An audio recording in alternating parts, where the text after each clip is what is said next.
Dans un coin reculé, oublié des cartes modernes, se trouve le village de Ravencroft, un lieu dont les habitants parlent à voix basse, comme si prononcer son nom attirait le malheur.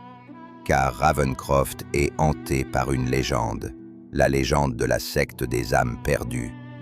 On raconte que, plusieurs décennies plus tôt, un groupe d'individus obscurs s'est rassemblé dans ce village, fondant une secte dont le but dépassait l'entendement.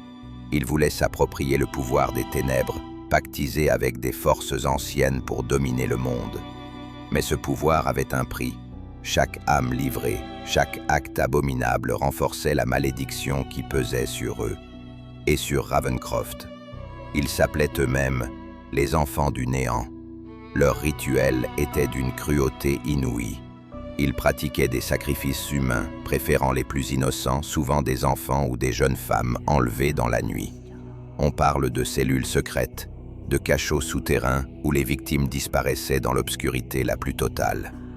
Là, enfermés, ils subissaient des tortures indicibles, des actes si horribles que même les mots manquent pour les décrire. Mais ce n'était pas tout. La secte contrôlait un réseau de trafic, drogue, esclavage et même un commerce de reliques maudites. Ces objets, forgés lors de rites sanglants, portaient la malédiction des enfants du néant. Quiconque les possédait était voué à une fin tragique, consumé par la folie et la violence. Les habitants de Ravencroft, terrifiés, ont tenté de se rebeller. Mais la secte était partout, infiltrée dans chaque foyer, dans chaque église, dans chaque institution.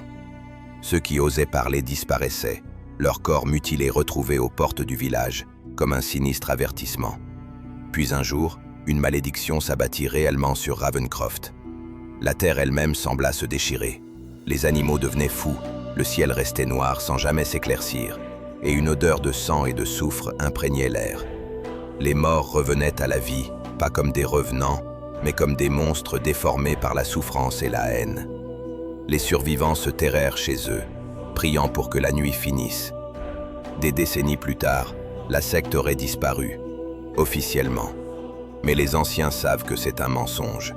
Les rites n'ont jamais cessé, cachés sous des apparences modernes. Les trafics continuent, invisibles mais mortels. Et la malédiction pèse encore, prête à renaître dès que quelqu'un osera réveiller les ténèbres. On raconte qu'un curieux, un aventurier ou un journaliste trop curieux, qui pénètre dans les ruines de Ravencroft, entend des chants, des cris étouffés et voit des ombres danser dans la pénombre. Que cela fuit vite, car la secte ne pardonne pas.